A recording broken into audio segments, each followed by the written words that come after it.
안녕하세요. 미 대선이 혼전 상태인데도 우리는 사과나무를 심어야 됩니다.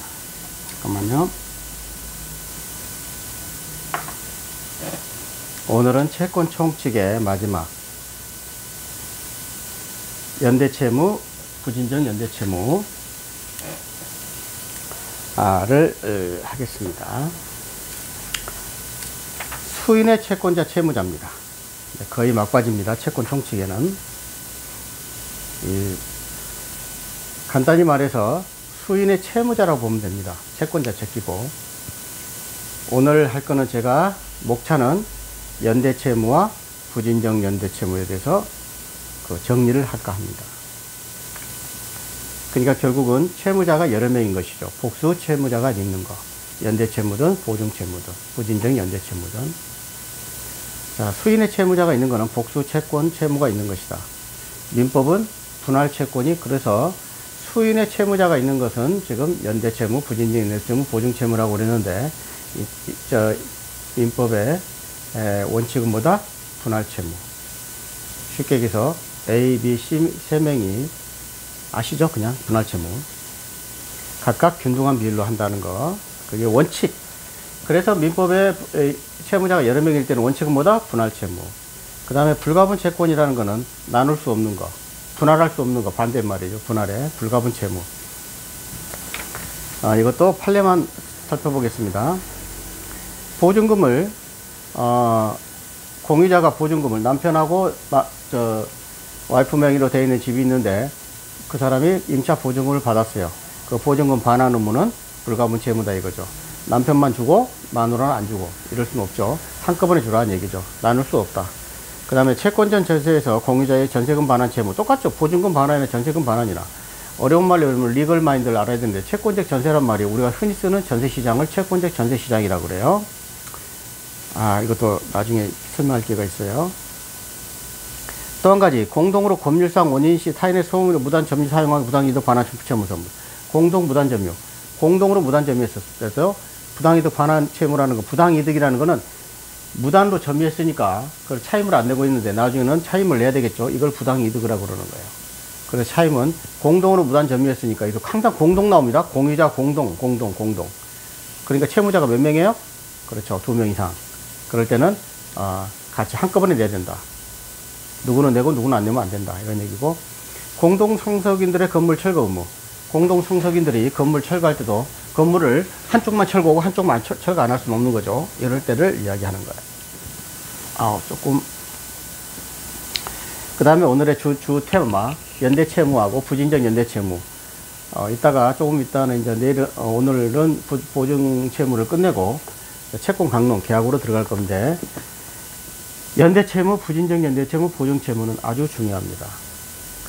자, 413조 연대채무는 수인의 채무자가 채권 전부를 각자 이행할 의무가 있고, 채무자 1인의 이행으로 다른 채무자도 그 의무를 면하게 될 때 그 채무는 연대채무를 한다.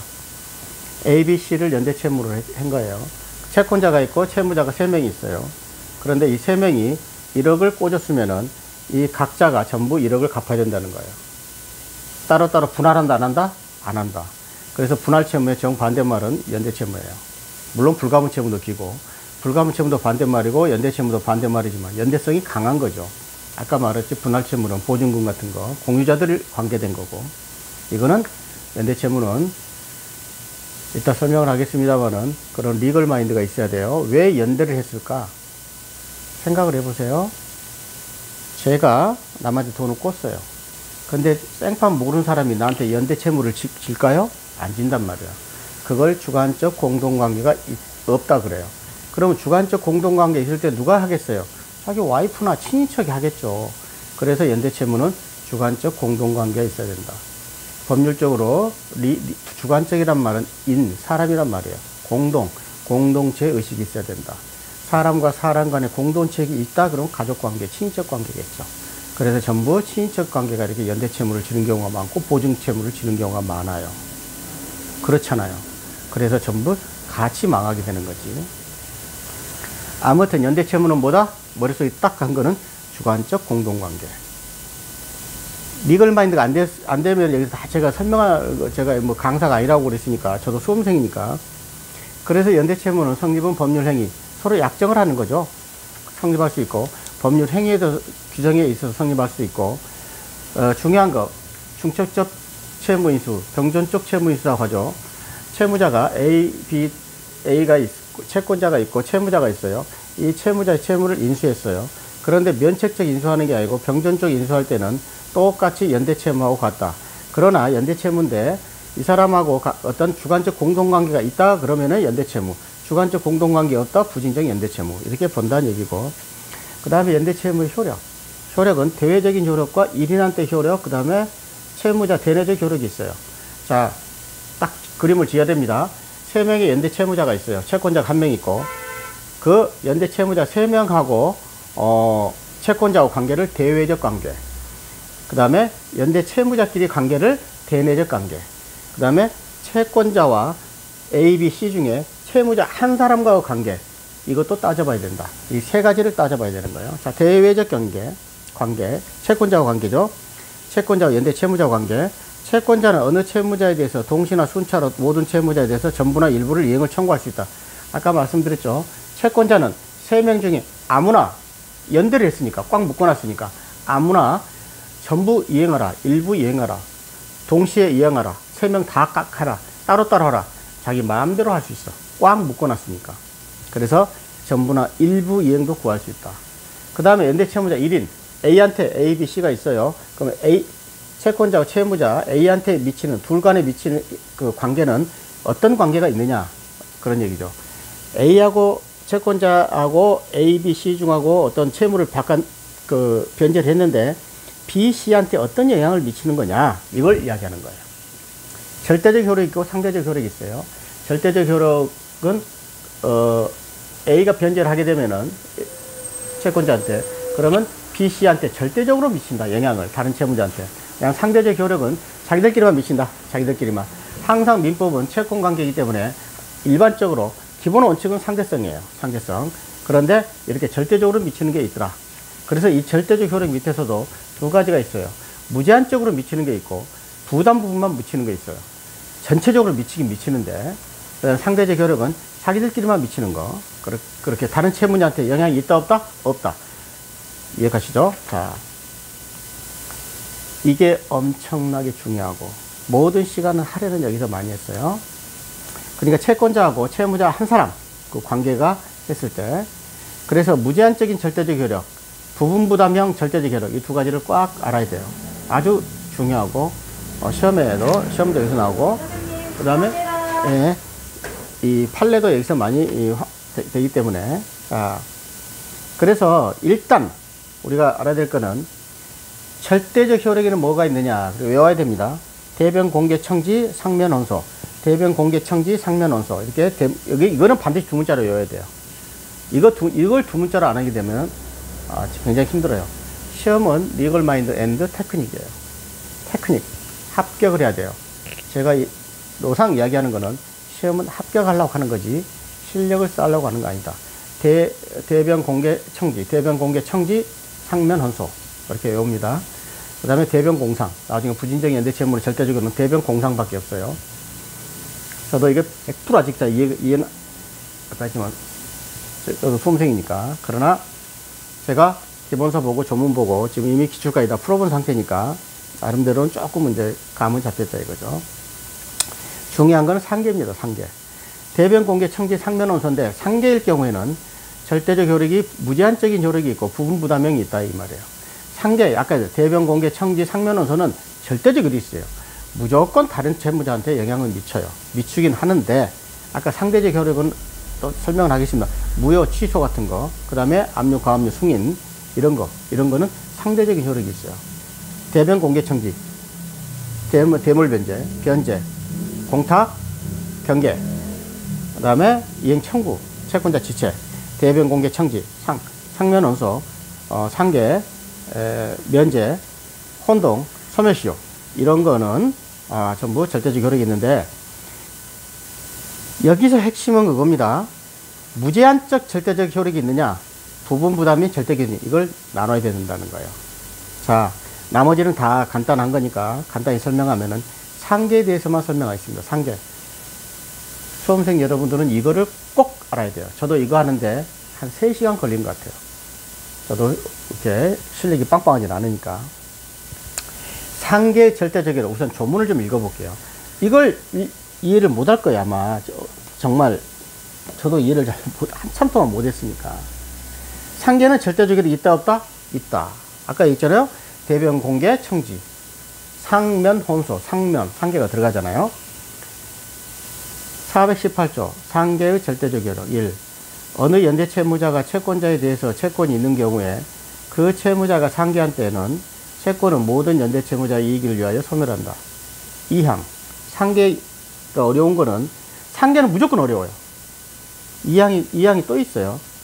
상계할 채권이 있는 연대 채무자가 상계하지 않았을 때 그 연대 채무자의 부담 부분에 한해서 다른 연대 채무자가 상계할 수 있다. 이게 도대체 뭔 말이야? 이걸 이해하는데, 이 두 문항을 이해하는데 3시간 걸린다니까요. 첫째 1항은 뭐냐?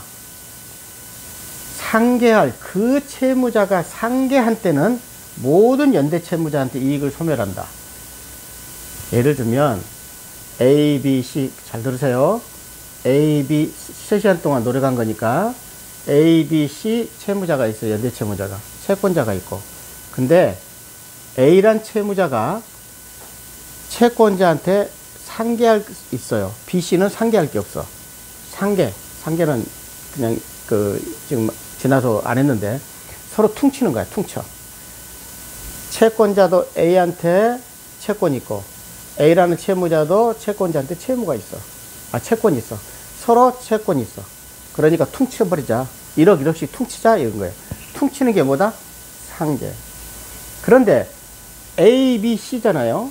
근데 A란 채무자가 채권자하고 퉁치면 좋은데 퉁치면 자기 둘은 채무를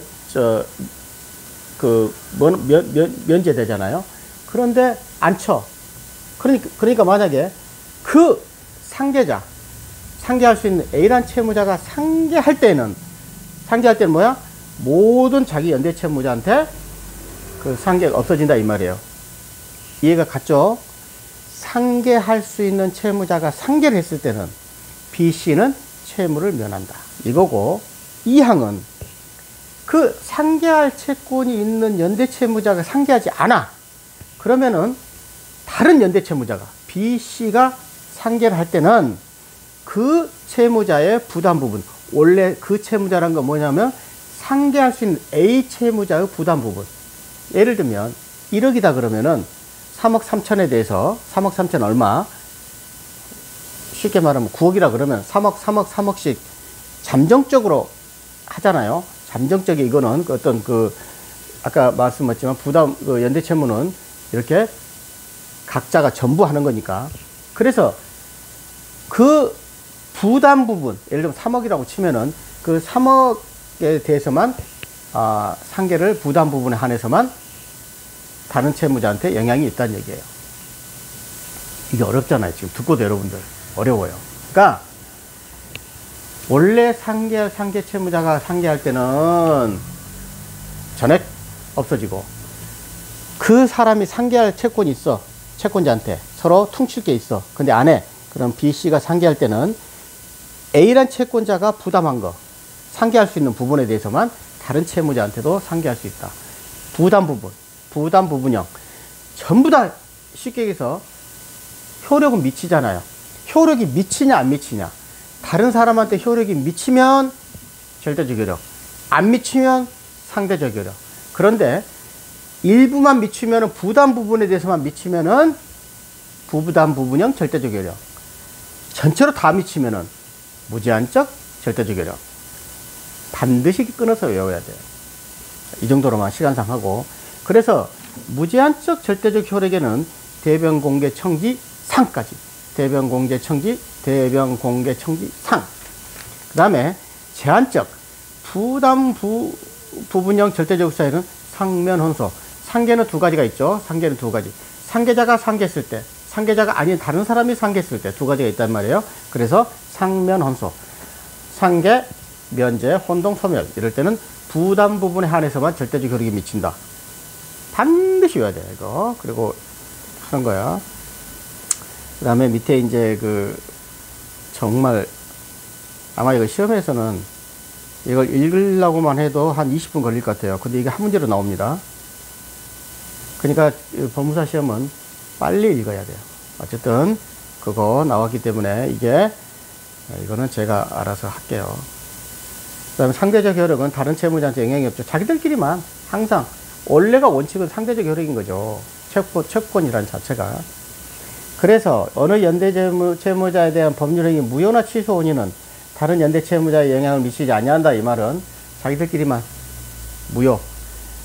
예를 들면 채권자하고 A하고만 했어. 그 무효 취소했어. 지 둘만 미쳐, 둘만. B씨한테 미쳐, 안 미쳐? 안 미쳐. 영향이 전혀 없다. 그러니까 압류, 가압류, 승인 이런 것도 전부 채권 중단 사유가 세 가지가 있죠. 이행 청구, 압류, 가압류 가 있고 가처분까지 있고 그 다음에 승인 이거 있는데 전자는 1향은 채권자하고 2향은 채무자가 하는 건데 일단 이런 것도 압류, 가압류, 승인이나 무효 취소는 자기들끼리만 미친다는 얘기죠. 상대적 효력은 알죠? 자기들끼리만. 절대적 효력은 채무자 전체한테만 미치는 거. 그런데 이제는 방금 얘기했죠. 대외적 관계, 채권자하고 관계를 얘기했고 각자 전부 각자가 전부 채무를 이행을 하는 거고 대내적인 관계 A, B, C 우리 세 관계는 어떤 거냐 그 말이야. 예를 들면 간단히 얘기하면은 A가 전액을 갚았어요. 갚았어. 채권자한테. 그럼 B, C한테는 연대 채무자한테는 어떻게 할 것이냐 그걸 보고 구상권이라고 그래요. 또 나옵니다. 구상권. 내가 갚았으니까 그 연대 채무자는 한 뭉텅이잖아요. 한 몸. 친인척이 한 몸이야. 근데 누구 묻든지 상관없어 일단은.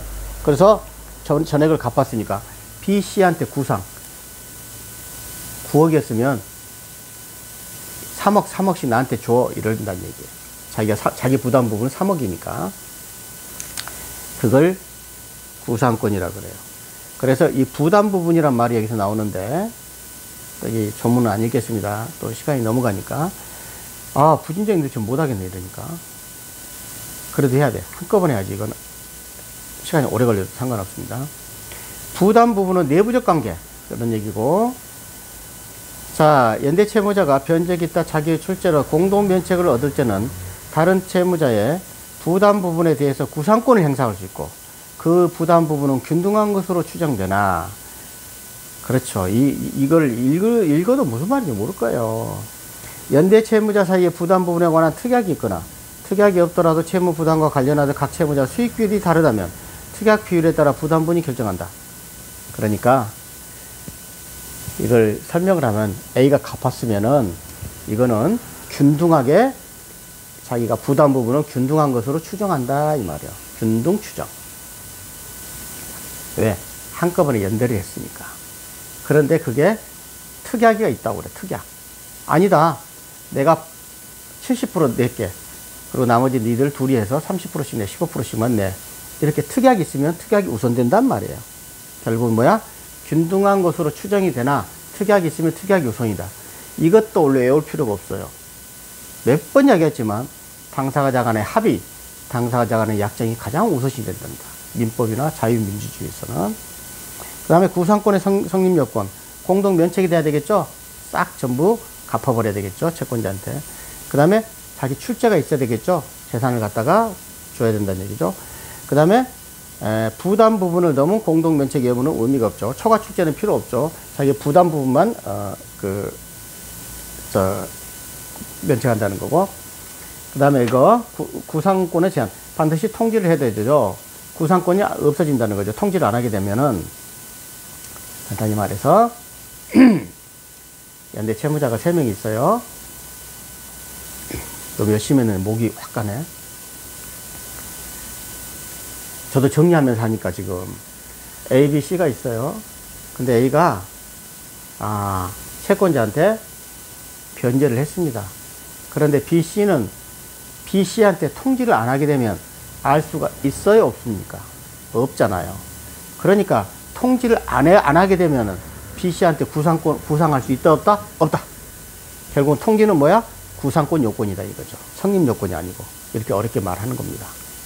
그래야죠. 만약에 통지를 안 해주면은 A가 1억을 다 갚았어. 그거 모르고 있잖아, B, C는. B가 또 갚을 수 있겠죠. 이걸 방지하려고. 쉽잖아요. 이렇게 이해를 하면은. 그래서 반드시 구상권을 있으면은 통지를 해줘라. 통지를 안 하게 되면 돈을 구상하지 못한다. 그런 얘기입니다. 구상권의 확장, 뭐 상한 무자락자의 이런 얘기 되는데 이건 좀 별로 안 중요하고, 왜? 밑에 판례가 없어요. 법무사 시험의 특징은 판례가 없으면 시험은 안 나온다. 그러나 일부 조문은 알아야 된다. 이게 두 가지 딱, 조문과 판례 이렇게 알아야 될 것입니다. 아무래도 시간상 따로 해야 되겠습니다. 연대채무는 따로 치겠습니다. 감사합니다.